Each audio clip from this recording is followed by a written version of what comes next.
I have meetings and calls all the time, and I want notes, but I also want to focus. And our sponsor, Plod, makes this so easy because the Plod Note Pro is this slim device. It attaches to your phone. It records crystal clear audio up to 16 feet away with 4 microphones. And it doesn't stop there. In the Plod app, everything is transcribed with labels showing who was speaking, summarized into highlights and action item lists. And you can also use the Ask Plod feature to pull out insights or even to draft follow-up emails from your meeting or call. Check out the Note Pro at davidpakman.com/plod or use the code Pakman for 10% off their other products, the Note or the Note Pin. The link is in the description. Donald Trump has cut food assistance for 42 million Americans. A federal judge says it's illegal and the payments must go out. But does the White House even care? Barack Obama's out there hammering MAGA, and Donald Trump is melting down about it. And I will be joined today by New York City mayoral candidate Zohran Mamdani. We will also check out 60 Minutes doing with a new Trump interview exactly what Trump sued them for doing with a Kamala Harris interview.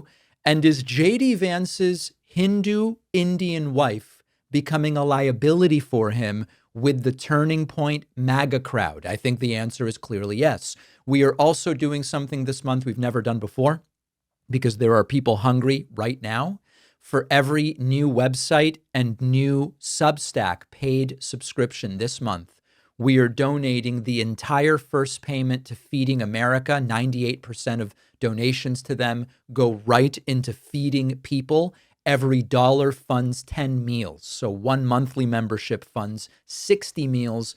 A yearly membership funds hundreds. That's for every new membership at joinpakman.com or on the Substack. Trump has $6 billion he could use to feed families. He's choosing not to, so we're going to try to help. Let's get into today's show.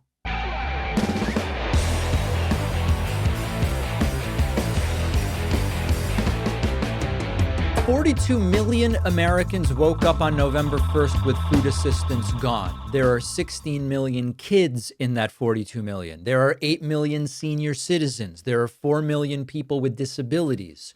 Trump had the money to feed them, $6 billion sitting there, approved by Congress specifically for emergencies like this, and Trump is saying he doesn't want to use it. Food stamps is the program that helps low-income families buy groceries. The average benefit is about $6 per person per day. That's $2 per meal. These are not lavish government handouts. This is a parent being able to buy milk and bread for their kids. It's one of the most economically stimulative forms of government spending there is. It wouldn't even be necessary if a lot of companies actually paid a living wage. Remember, most people on food stamps work. And on November 1st, Trump's administration turned it off. Now, you might be asking, can he even do that? And the answer is, according to 2 federal judges, no, he can't. Judge John J. McConnell Jr. in Rhode Island said the Trump administration has to use that emergency funding. They've got to send the benefits out. He says if you don't, it's irreparable harm. But what is wild is that the Justice Department lawyer argued in court, SNAP did not exist anymore because there were no congressionally appropriated funds, except there are funds. There's $6 billion. It's been set aside for Congress. It's legally required to be used in exactly these situations. And Trump just doesn't want to use it. Now, Judge McConnell says these families are experiencing terror. They don't know if they'll be able to feed their children. And we have the United States of America in 2025 with people afraid I might not have money to feed my kids. This is not the first time Trump has gone after food assistance. You might remember $187 billion were cut from SNAP in his big, beautiful bill. That's the largest cut in the program's history. We heard from Agriculture Secretary Brooke Rollins. She says the SNAP freeze is really a silver lining because it shows how bloated the program is.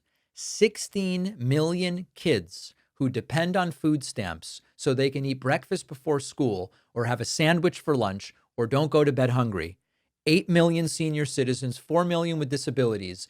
And she says there's a silver lining here. The program is bloated. Now, Trump is being directed to disperse the payments. As of this moment, it hasn't happened. But this is the theme. Trump shuts down the government. Congress can't function. Trump uses the chaos to do whatever he wants. Can't get Congress to cut SNAP, shut down the government, and cut it anyway. Can't get Congress to approve military action, shut down the government, tell the Pentagon it's time to prepare for war, maybe with Nigeria. So the shutdown is really a feature, not a bug. Now, while all of this is happening, Trump's spending crazy money on things that he wants. Kristi Noem's getting private jets for her department. The White House is getting demolished, but feeding hungry children can't find the money for it. Now, we can sit here and talk about how outrageous this is, and we can share this video and we can be angry about it, and we should. But people are hungry right now. So I am going to try to do something about it. We've never done anything like this before. I was thinking about when my family moved to the United States when I was 5 because of the disastrous economic situation in Argentina. And I think now as a parent, what it would be like to have to move today if I found myself in such a situation. I want to try to do something about it and about what's going on and people who are now experiencing food insecurity. I know many of you also want to help because you've emailed me about it. Maybe the most powerful thing about the show is the community, the people in the audience and what we can do together. Now, obviously, I can go and get cans for my local food pantry. And in fact, I'm part of a men's group, and we are doing that at the local level. But thinking that we have this audience, and I know many of you either might want to do something for those struggling with food insecurity, or you might be struggling with food insecurity yourself. What about doing something ourselves? So I've identified a charity, Feeding America, that we want to support. This is a phenomenal charity. 98% of all funds donated go to actually feeding people. 2% goes to overhead, okay? For November, for every new website membership at joinpakman.com and every new Substack paid subscription, we are donating the entire first payment to Feeding America. So if you get a monthly membership, your first month's payment will go to Feeding America. If you get a yearly membership, the entire year payment is going to go to Feeding America. I think this is an incredibly good value as far as a charity goes. For every dollar they get, they are funding 10 meals. So what that means is if you get a monthly membership, you are funding 60 meals. If you get a yearly membership, you are funding 600 meals. Trump has $6 billion that he could use to feed 42 million Americans. He's choosing not to. Federal judges are saying it's illegal. Families are terrified. And so while we fight to hold him accountable, people need to eat. So we're going to try to do something about it. Each day, I will keep you posted on the number of new memberships, the dollar amount in donations that is generating, and the number of meals that is now going to fund. JoinPakman.com, Substack.davidpakman.com. If you already have a website membership, consider getting a Substack. If you've got Substack, consider getting a website. I don't know are we going to end up donating $1,000, $10,000 more? I have no idea, but we are going to try to do it. Donald Trump is partying with billionaires again in a gaudy, Gilded Age style Halloween party while we look around and 42 million people's SNAP benefits are in question and people are being snatched off the streets. And you look at the scene at Donald Trump's Mar-a-Lago on Halloween, and you see gold everywhere, smoke machines, bottle girls. It looks like the Hunger Games capital threw up on itself at Donald Trump's Halloween party. And the immigration raids are continuing, and people are getting ripped off the streets, and food stamps are in question, and families are getting crushed, and we're seeing job losses regularly. Farmers are in crisis. Remember how I told you that money can't buy class? And Donald Trump really is the embodiment of that. Well, here is a woman in a massive martini glass, or I guess it's not a martini glass, I'm not exactly up on my stemware at this point in time at this party. Here is a video at the party of, again, it's like a woman dancing in a drink glass.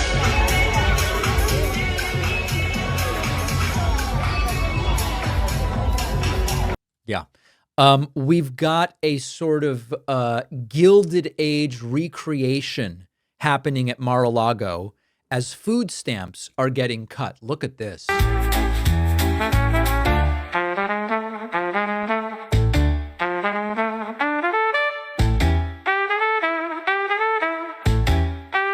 Yeah.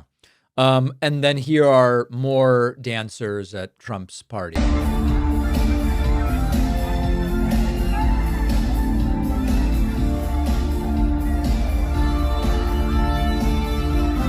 All right. Now listen, I'm not naive, okay?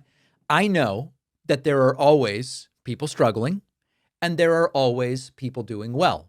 It's sort of like, did you just throw out your leftover quesadilla?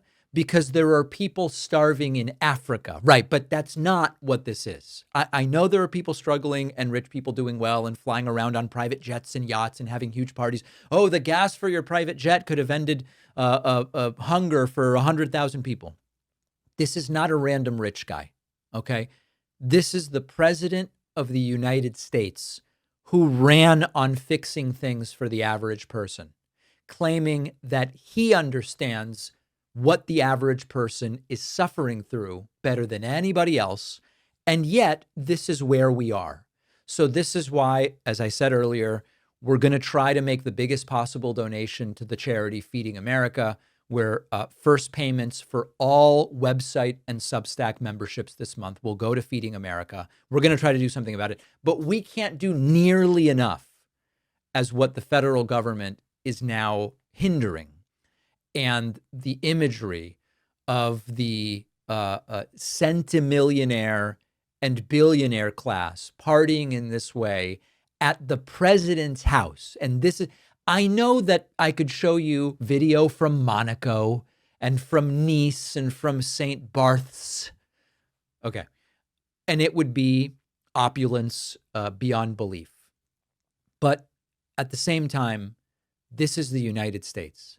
And it is not even a random billionaire. It's the billionaire who is saying, we're going to cut food stamp benefits. We're going to tariff everything and crush farmers and manufacturers and so on.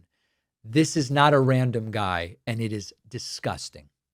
J.D. Vance has a problem, and that problem is that his wife is Hindu and his wife is Indian. Now, I want to be clear. That is not a problem for me.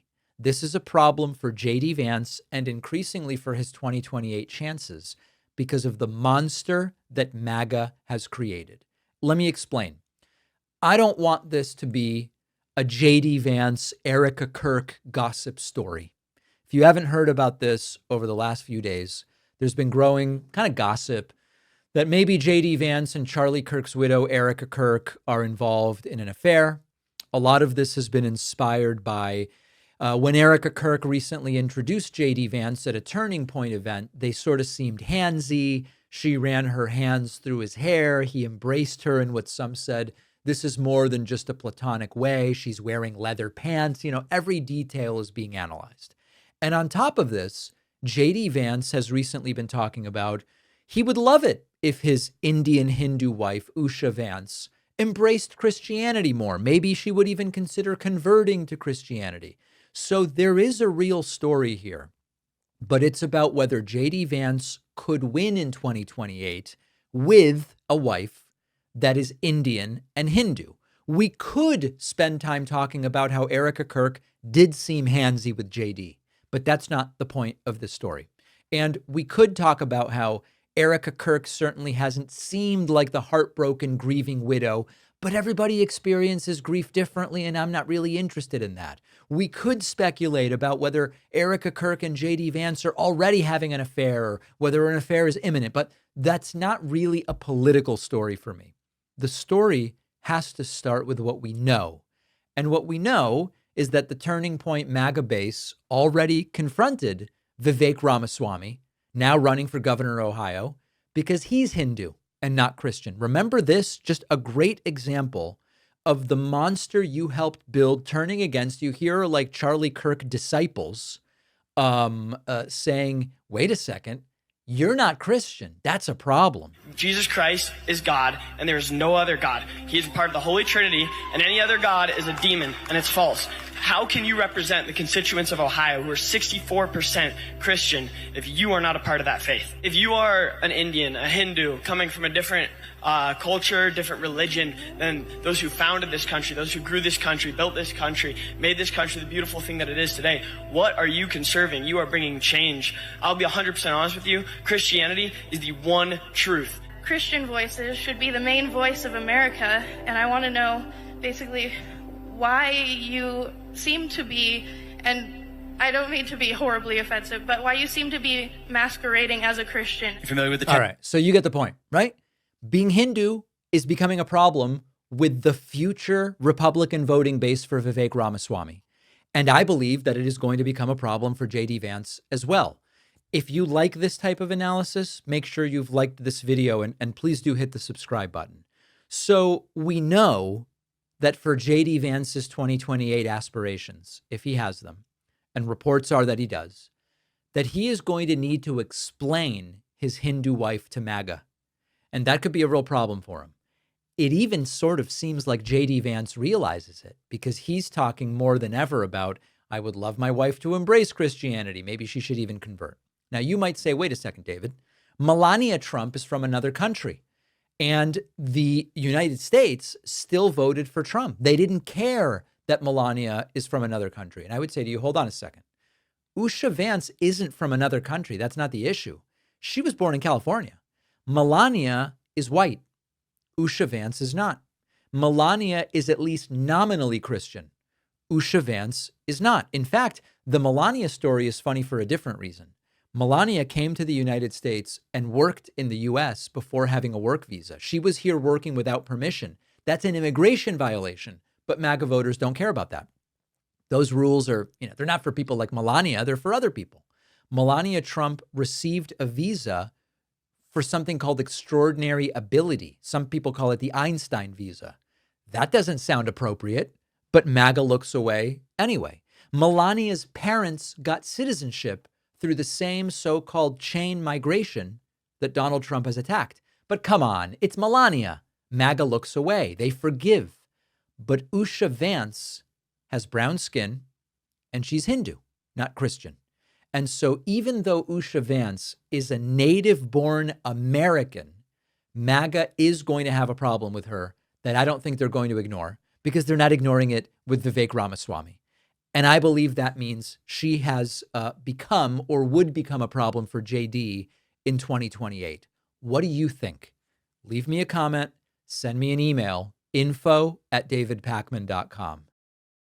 If you have calls or meetings for work like I do all the time, or you're taking notes for classes or creative projects, you know it's really easy to miss important points. Check out this tool that will really revolutionize how you take notes. It's the Plod Note Pro. It's a thin credit card-sized device, attaches to your phone, captures crystal clear audio with 4 studio-grade microphones, and up to 50 hours of nonstop recording, even when multiple people are talking. But Plod will go way beyond just the recording, because then you've got the app. It'll label who's speaking. It can transcribe in 112 languages. It'll deliver structured summaries with highlights and to-do lists generated from the conversation. And they also have this Ask Plod feature where you can actually search conversations or draft follow-up emails or brainstorm ideas, really like having a second brain. Now, unlike recording on your phone, you don't have to worry about your battery running out, no interruptions, your data just stays safe with end-to-end encryption. I've been testing Plod myself. It makes meetings way easier. I don't worry about missing anything. So go to davidpakman.com/plod, check out the Note Pro, or use the code Pakman for a great discount on their other products, the Note or the Note Pin. The link is in the description. Sometimes the best snacks are the ones that have been around for a long time. You don't have to reinvent the wheel to get a great snack. And that is what our sponsor Masa is aiming for with their delicious tortilla chips that are made the traditional way. You know I love this stuff, okay? Masa makes their chips with 3 ingredients: organic nixtamalized corn, Redmond real sea salt, and 100% grass-fed beef tallow. The chip is sturdy.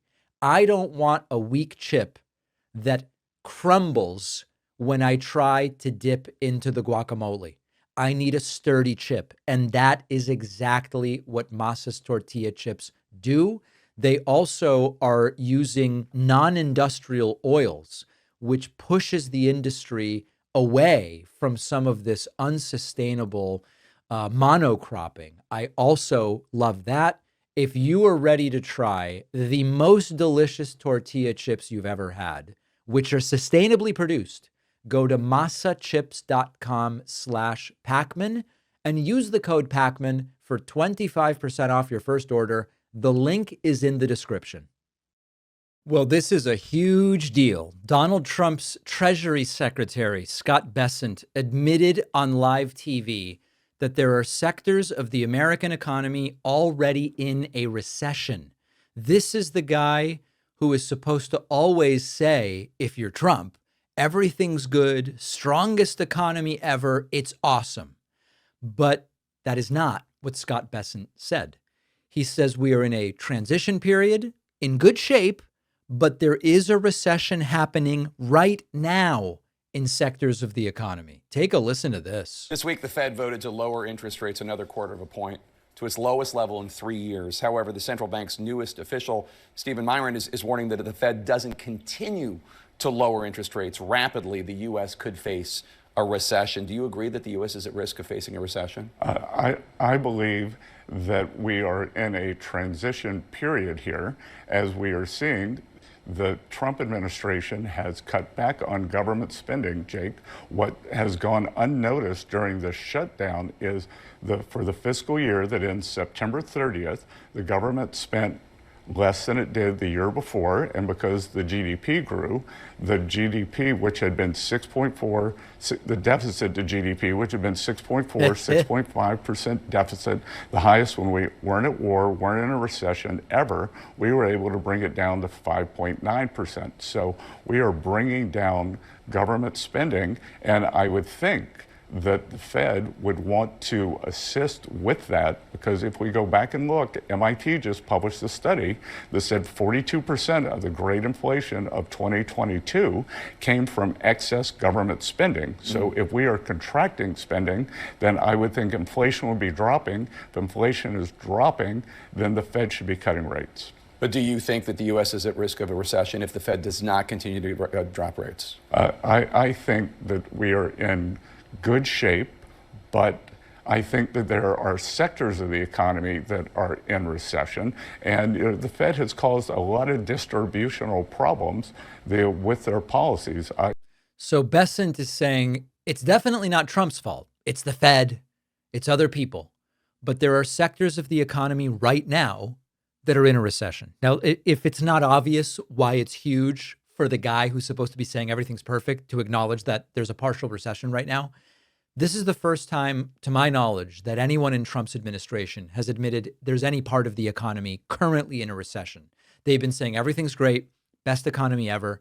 And now their own guy is saying, well, part of the economy is in a recession right now. Secondly, what the hell does that even mean? Sectors of the economy are in a recession. It's kind of a fancy way of saying, I am not going to call it a full recession, but in a lot of areas, things are bad. It's like saying, listen, the ship isn't sinking. There are parts of it that are flooded and are lowering into the ocean. But to say the ship is sinking is not something we can say right now. Third, and this should really worry everybody, when parts of the economy are in a recession, it usually spreads. Things are connected. Manufacturing connects to retail. Retail hits services. I mean, this is how you get to a full recession. And if I'm honest, even though Bessent is never full, tell the truth, the whole truth, We never get the whole truth from Bessent, but at least he's acknowledging that people are feeling this. Americans know things are tight. They see the grocery bills, which were supposed to come down, but they haven't. They see their rent. They see what's going on with jobs. So when an official finally admits parts of the economy are in a recession, at least it's a little bit more honest than they usually are. The problem is it contradicts every damn thing that Donald Trump has been saying. Trump has been saying greatest economy in American history. He just said we've turned things around completely. Jobs are booming like never before. Treasury Secretary goes, we're in a partial recession right now. So is the economy the best ever, or are parts of it in a recession? Both can't be true. And of course, if what people said mattered to voters, this would be a huge credibility problem. When Trump now says everything's great, his own Treasury guy said there's a partial recession right now. Now, what does it mean for you? I would be prepared. When the Treasury Secretary is willing to admit some sectors are in a recession on live TV, the real picture is probably worse. These are people who downplay bad news when it's their guy in charge. If you've been thinking about a big purchase or changing jobs, do you wait? Again, when parts of the economy struggle, it can spread pretty quickly. And do not trust the White House spin. Normally, I would say trust the agencies, but Trump has gotten rid of some of them too. We're not getting jobs reports now because Trump didn't like the last official jobs report. He fired the commissioner of the Bureau of Labor Statistics. But the point here is that this admission alone changes a lot. We've been debating, could there be a recession someday in the future? We are now in a partial recession, according to Trump's own Treasury Secretary. So we'll be watching all of the indicators closely. This feels like it's only the beginning of whatever this is. Donald Trump was interviewed on 60 Minutes, and it was an absolute disaster. This is why interviews for Trump in this format are a really bad idea. Trump brought printouts to his 60 Minutes interview with a list of wars that he ended. You've got to see this. President. So why won't Putin end this war? But Nora, that was Joe Biden's war, not my war. I inherited that stupid war. As the bloodiest land war in Europe since World War II continues. But just a little list of look at this. Wars. President Trump wanted to make sure we saw the list of 8 international conflicts he says he's been able to end. Now, if you look at this list, there are some real questions about this entire thing. Trump includes Kosovo and Serbia. Who was president when Serb forces left Kosovo in 1999? Trump lists Egypt and Ethiopia. When was the last shot fired there? What about, he lists, it's just Pakistan and India. Why does India say there was no American involvement whatsoever there? This is a ridiculous list. Since returning to office. And you have branded yourself the peace president. Well, I think I did pretty good. I solved, those are 8 of the 9 wars I solved. You know how I solved them? I said, in many cases, in 60%, I said, if you don't stop fighting, I'm putting tariffs on both of your countries and you're not going to be able to do business with the United States. Why isn't that working with Putin? It is not lost on me that Trump's eyes are almost completely swollen shut. Again, it's just not part of this interview. Trump pulling papers out. That's how you know it's not going well. This was an incredible moment. Nora O'Donnell asks Trump, why'd you pardon Changpeng Zhao? Trump goes, I have no idea who you're talking about. She fills in some details. Trump goes, I don't know a thing about what you're talking about. This is what Trump said Biden was doing. Trump said Biden was issuing pardons without knowing what was going on because someone stuck a paper in front of him. Trump is admitting that's what he is doing. This year, the president has pardoned or shortened the sentences of more than 1,600 people. The latest pardon was for a cryptocurrency tycoon who is known as CZ. The company CZ founded, Binance, helped boost the profile of the Trump family's crypto firm, World Liberty Financial. He pled guilty in 2023 to violating anti-money laundering laws. Right. The government at the time said that CZ had caused significant harm to U.S. national security. essentially by allowing terrorist groups like Hamas to move millions of dollars around. Why did you pardon him? Okay, are you ready? I don't know who he is. I know he got a 4-month sentence or something like that, and I heard it was a Biden witch hunt. In 2025, his crypto exchange Binance helped facilitate a $2 billion purchase of World Liberty Financial's stablecoin. And then you pardoned CZ. How do you address the appearance of pay for play? Well, here's the thing. I know nothing about it because I'm too busy doing the other. But he got Oh my God. We were told that Biden's pardons must be reversed, either because of the auto pen or because Biden didn't really know what he was doing. Someone just told him to do it. And Trump is going, don't know who he is. Don't know a thing about it. Someone told me it was a Biden thing, and so I signed the pardon.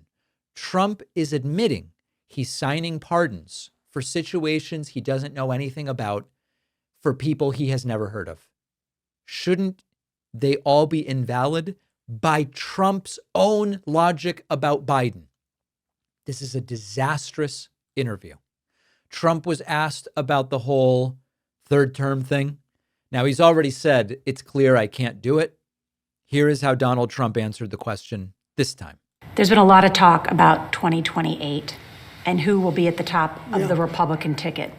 Can you set the record straight? You're not going to try and run for a third term? Well, I don't even think about it. I will tell you, a lot of people want me to run, but the difference between us and the Democrats is we really do have a strong bench. I don't want to use names because it's, inappropriate, but it's too early. But people do like when you start talking about whether you like J.D. Vance or Secretary Rubio. I do like J.D. Vance. I like Marco Rubio. I like so many people. We have an unbelievable bench. Mr. President, can I also ask you, we're now at the end of your first year of this second term.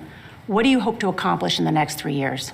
Well, I hope I can have the same year that we had. Look, we have been acknowledged to have the greatest 9 months. It's 9 months. Yeah. Nobody is acknowledging that. So listen, I don't think he's going to try to run. He already said the other day, it's pretty clear I can't do it. I will also acknowledge a lot of dictators started with everybody wants me to stay in power, therefore, but I don't think Trump is actually going to try to run. Trump was asked about Zohran Mamdani, who, by the way, will join us in a moment. And he said, I'm better looking than Zohran. Okay. With state and local elections coming up Tuesday, we asked the president about the highly anticipated mayoral race that includes former New York Governor Andrew Cuomo and Zohran Mamdani. Zohran Mamdani, 34-year-old Democratic socialist. He's the communist, not socialist, communist. He's far worse than a socialist. Some people have compared him to a left-wing version of you, charismatic, breaking the old rules. What do you think about that? Well, I think I'm a much better looking person than him, right? With state and local elections coming up. Oh, boy. This is, we're going to talk to Zohran about Trump sending federal troops to New York if Zohran ends up winning. But much like with Obama, I think part of the problem Trump has with Zohran is he recognizes that Zohran is more articulate and better looking. I mean, it's a crazy thing, but I think that's Trump is always talking about his greatest insecurities.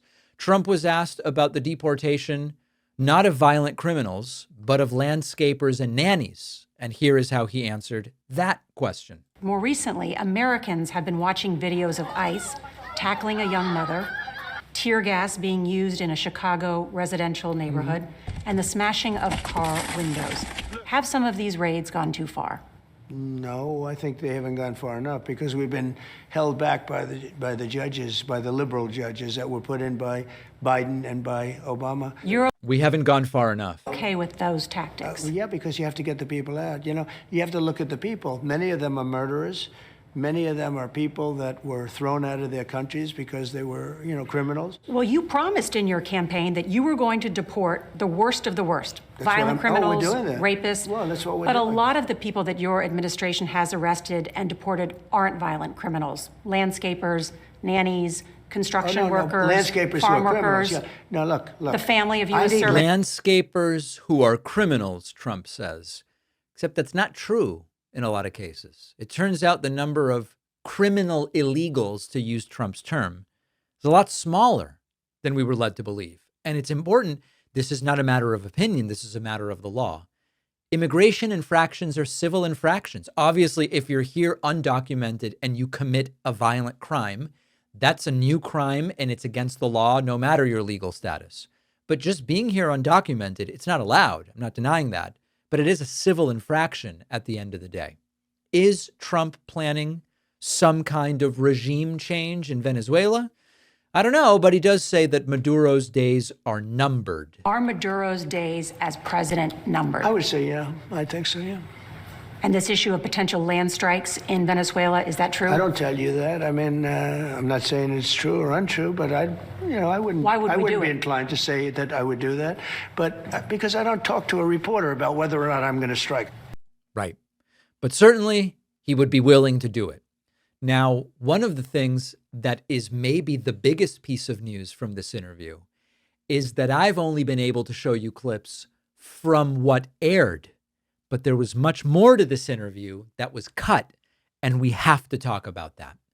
This is really awkward for Trump. Trump once sued CBS for editing a 60 Minutes interview. You might remember this routine, okay?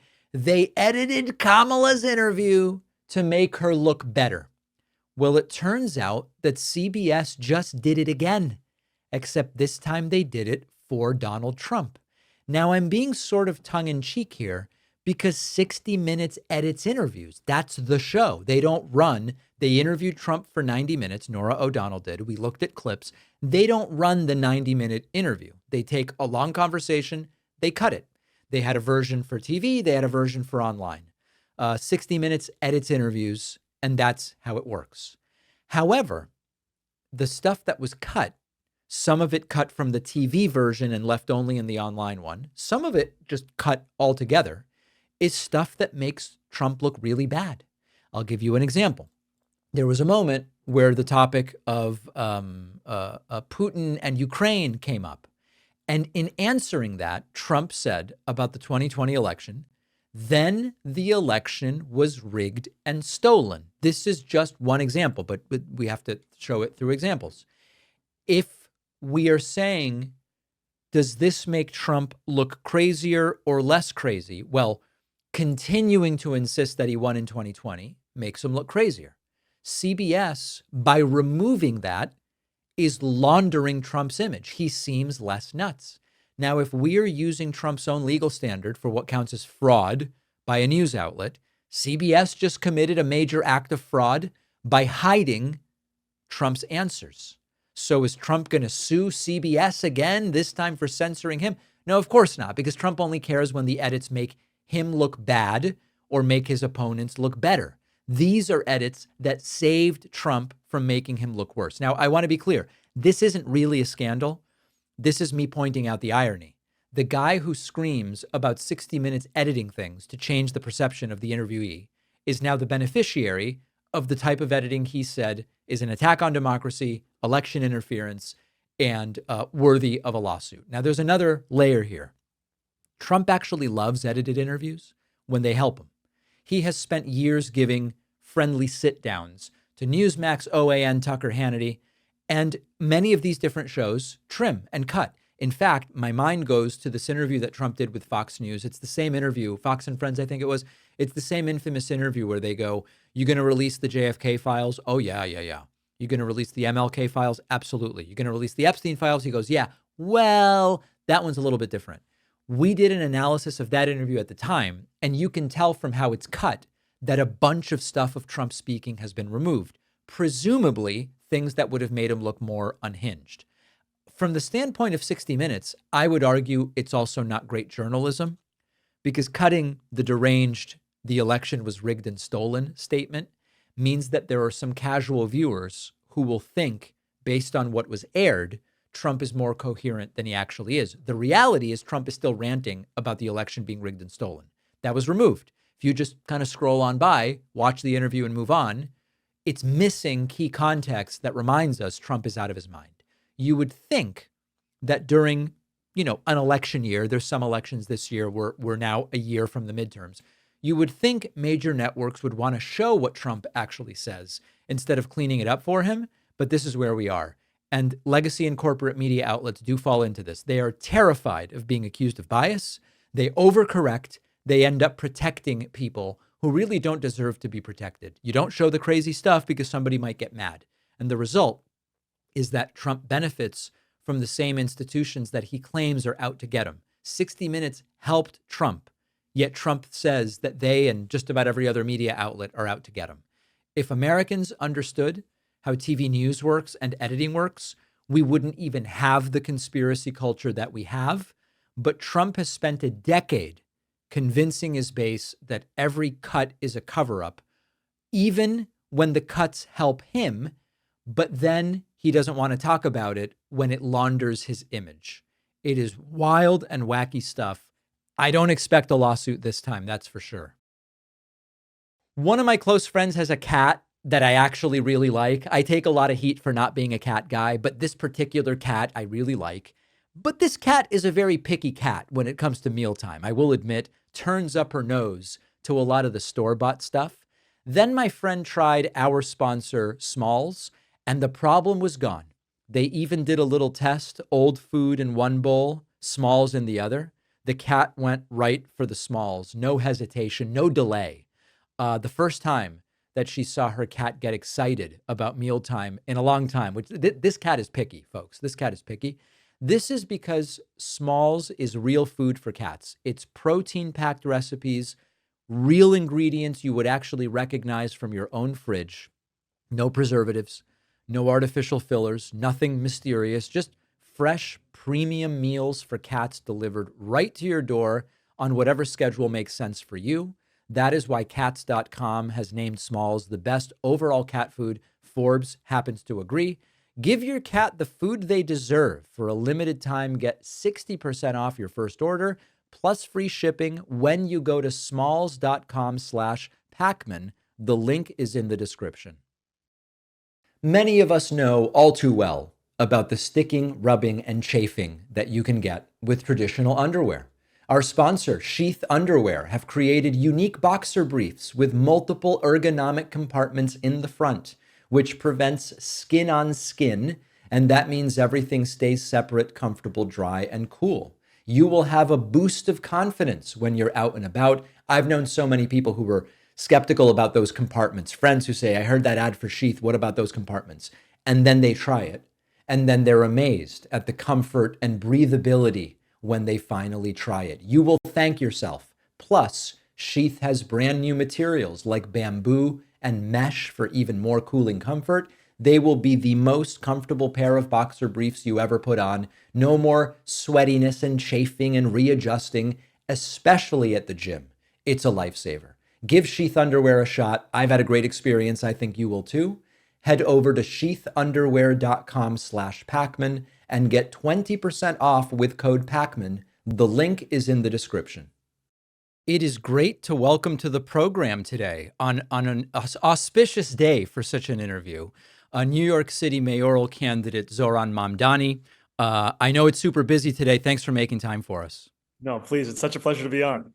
So listen, to first tell my audience who has been saying, David, are you not having him on because he's a socialist and you're not? And we just haven't been able to make it work until today. It's true. I am not a socialist. People are allowed to have different political views. I want to learn, and that's what we're here to do. So I want to talk about a couple of things in the limited time that we have. One of significant concern is it seems as though there is an appetite, especially if you win, to make New York a target of the militarization, federalization, etc., of law enforcement by Donald Trump. Lawsuits sometimes work, sometimes they're slow. After the fact, they can work. What is the plan if you win and the Trump administration says, we are going to show them what we can do, and they try to do in New York City what they have done in other places around the country? First, I really want to acknowledge and appreciate having the chance to be on, David. And for whatever the questions might be, there's actually a far less interesting nemesis, and their name is Google Calendar. And we overcame it to be here. We did. Look, almost every morning, Donald Trump wakes up and makes threats to cities across this country. And they are threats that use the language of safety, and yet we know they have nothing to do with that, because if they did, then it would mean deploying the National Guard to the eight out of 10 states with the highest crime rates, but they're all run by Republicans, so that would never even be considered. Yes. In fact, it's about intimidation. It's about trying to create a sense of fear. And I agree with the police commissioner, Jessica Tisch, here in New York City, that we do not need the National Guard. We have the NYPD to create that public safety, and that's what I'm looking forward to working with. And I think, as you said, there's the utility of the courts, which must be used and also sometimes takes its time. I think there is also the importance of building a political coalition such that everyone understands that it's not Donald Trump versus Zohran Mamdani. It's Donald Trump versus New York City. And the way that you do that is by ensuring that you are reflecting the true breadth of who this would affect in New York City. We're talking about the governor, the attorney general, myself as the mayor. We're talking about small businesses. We're talking about faith leaders. We're talking about immigrant advocates. This is an attack on the very fabric of the city, because I think too often Republicans set the narrative and then Democrats allow it to fester. We don't even combat it. We don't offer our own affirmative vision. We don't actually put forward why it is that we are in politics. And that's what I would be doing as the next mayor of the city. Now, in nuts and bolts terms, what does it mean if they physically show up? Because again, the lawsuits we've seen them work, but after the fact, is it deputizing NYPD to resist the federalization? What are we doing nuts and bolts? I think one of the first things is that you are prepared for the use of the courts in advance of that decision. This is not something where you are then starting to put together your brief. And that's, for me, what the 57 days between Election Day and January 1st have to look like. It has to look like that work of preparation such that January 1st, you hit the ground running.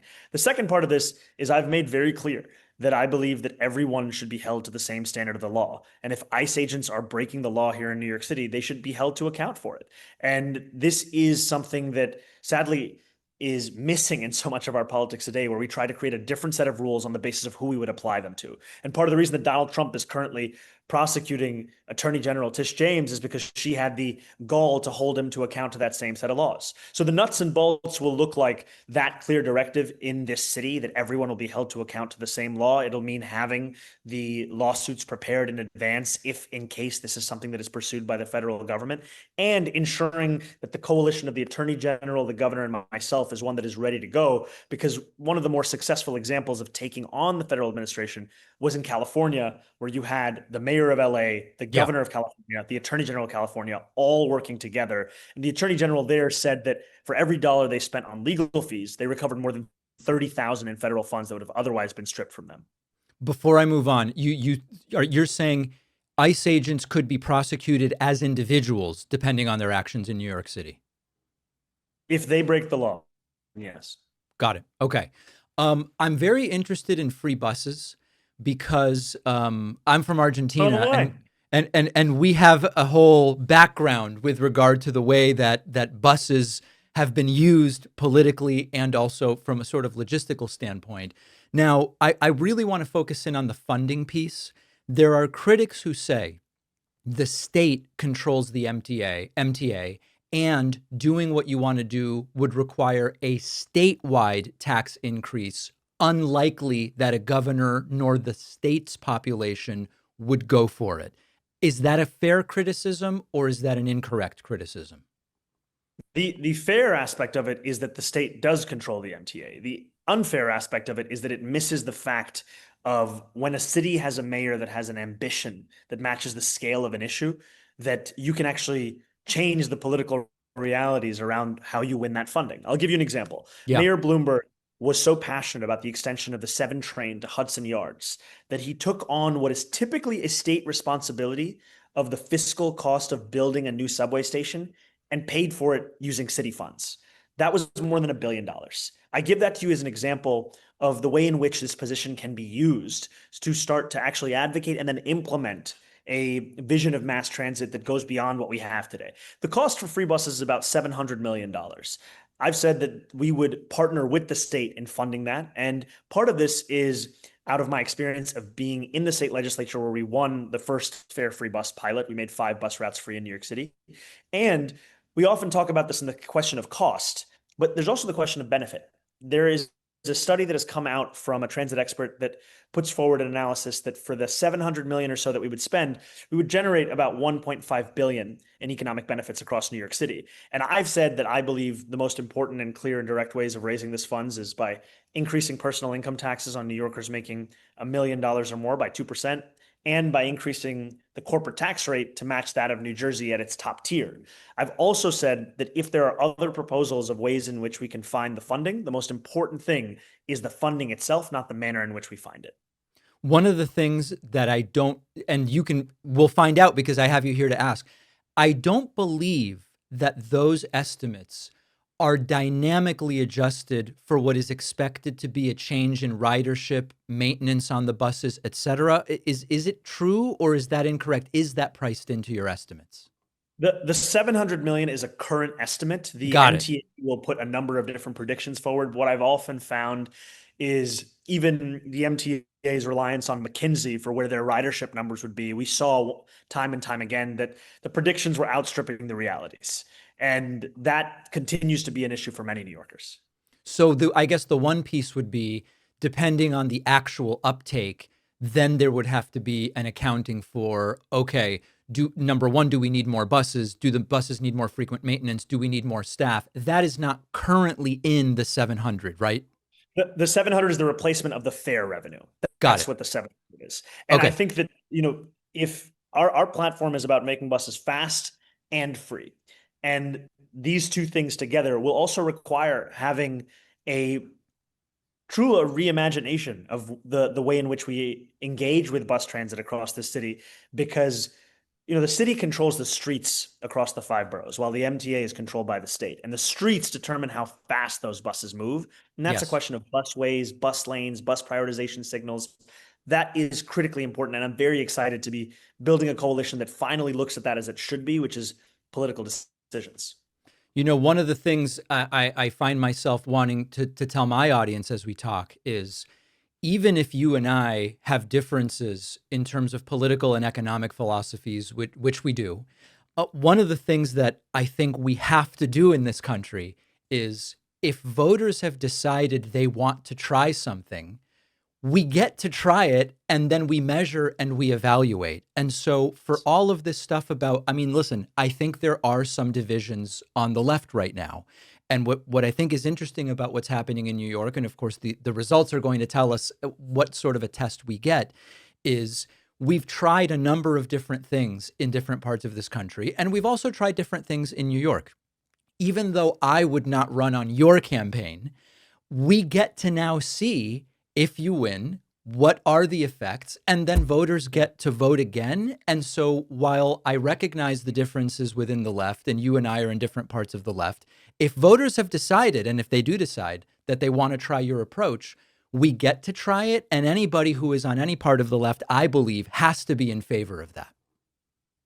Well, I really appreciate that. And I think that's what's so exciting about what comes after this election, is the opportunity to take an idea and implement it, because the worth of an idea comes from the implementation of that idea.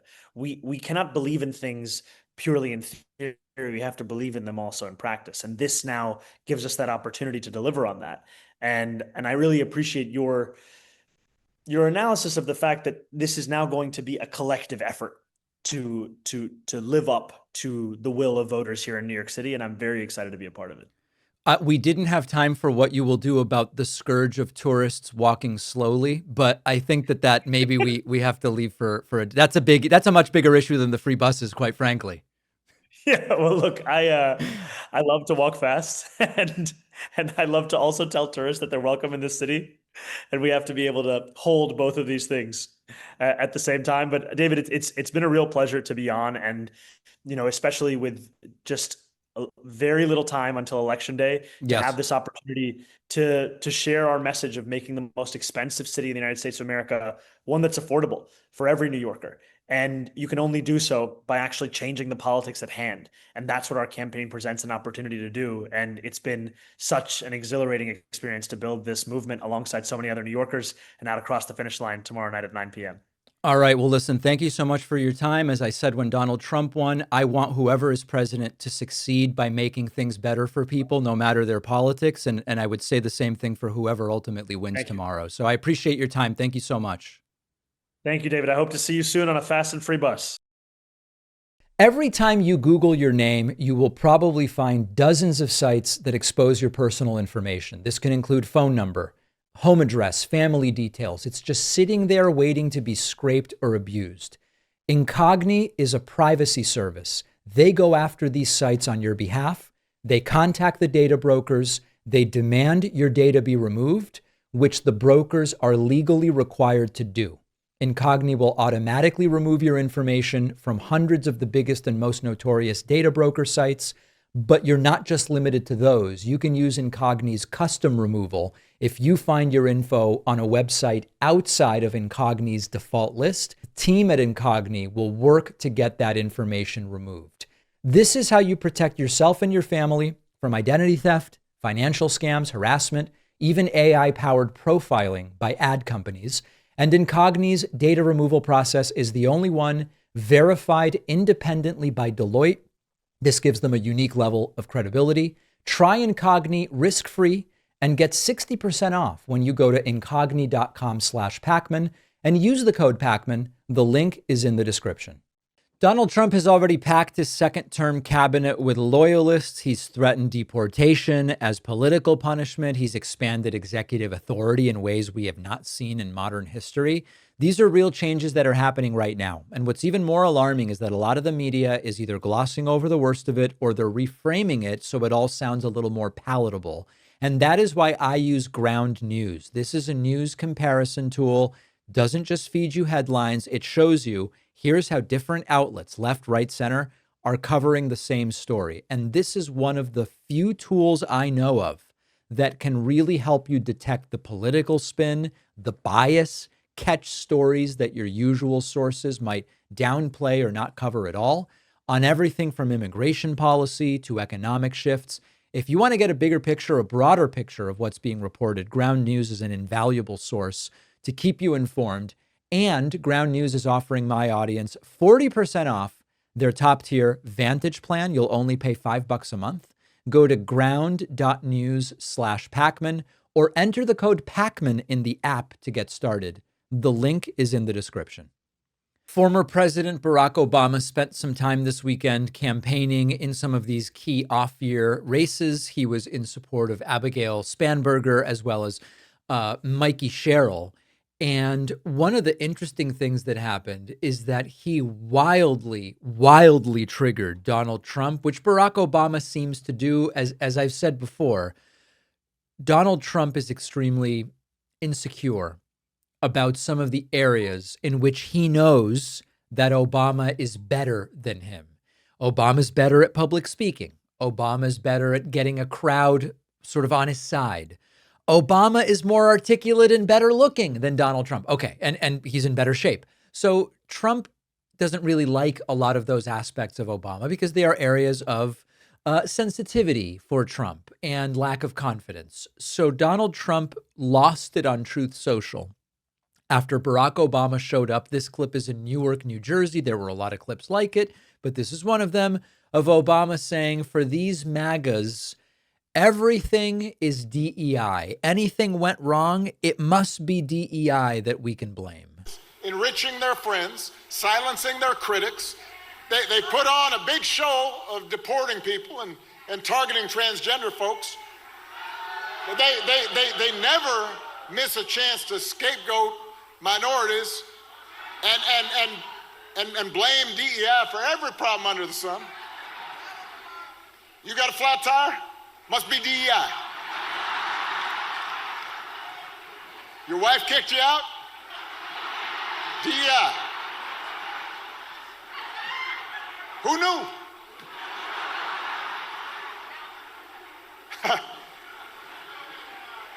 But what they haven't done is help you.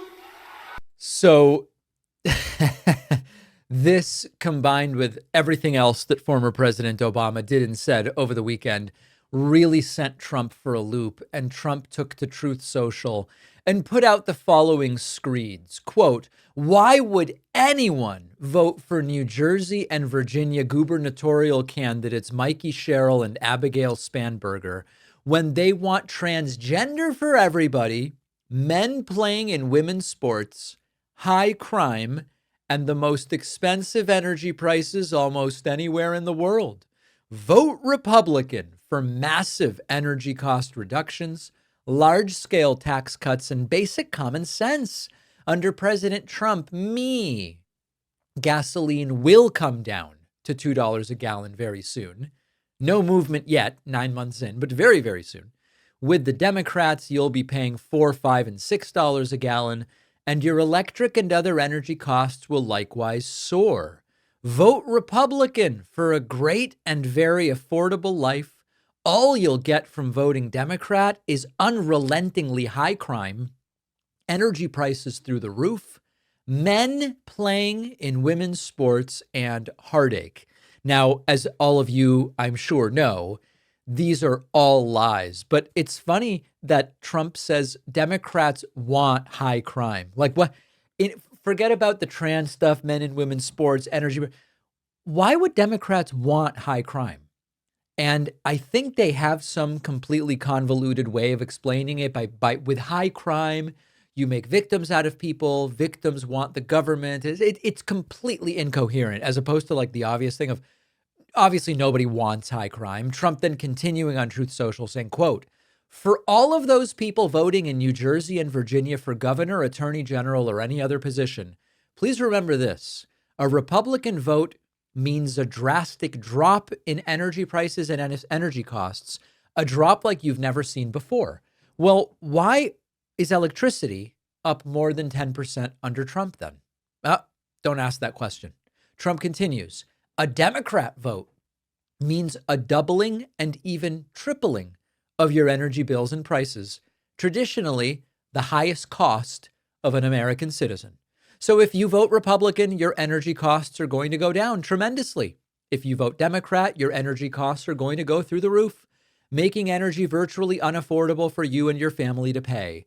Also, remember that if you don't go to the polls and vote, it's the same thing as voting for a Democrat. So go to the polls and cut your energy costs in half. Why would it take voting for Republican gubernatorial candidates to cut your energy costs in half, given that Trump promised that as president, he would cut your energy costs in half?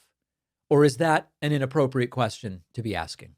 And the other aspect of this that I think is sort of weird, I guess I would say, is that you know how they would say under Biden, all of these things are going to happen that are terrible. And one of the things that Trump said in 2020 would happen if Biden was president was that energy prices would go up so much that people would no longer have indoor heating and indoor cooling, and even windows would no longer be allowed in new construction.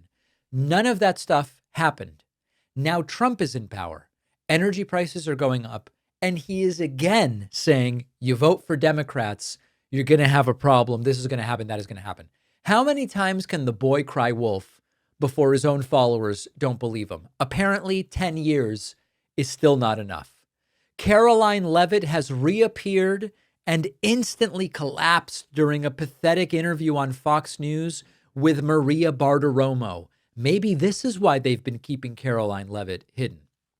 Karoline Leavitt has I don't know if I would call it the skill or the ability to, no matter what she's talking about, sound righteously indignant, completely righteously indignant and sanctimonious when it comes to whatever issue she's being asked about. It could be as nominal as like, do you like cheesecake?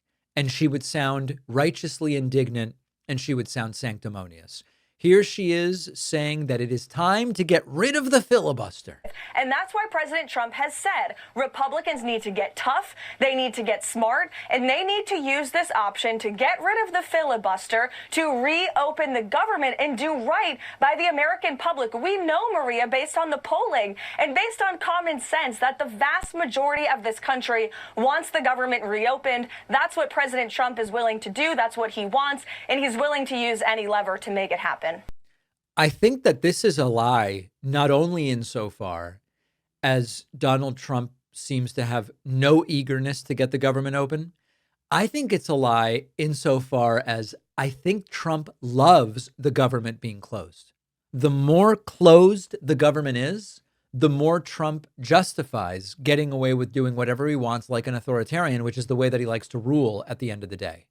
The topic of trade deals came up, and Leavitt says we have trillions pouring into the country because of tariffs, ignoring the little tiny detail that the tariffs are paid by the American companies that import the products. Look at what President Trump has been able to do by leveraging tariffs and leveraging the might of the United States economy. We are the #1 consumer country in the world, and every country around the world knows it. It's because of tariffs that President Trump has been effectively able to cut so many tailor-made trade deals with so many countries around the country. Look at what around the world. I mean, look at what he just did in Asia. You had Malaysia, you had Japan, you had South Korea, trade deals all over the place, trillions of dollars of investments pouring into our country because of his effective use of tariffs.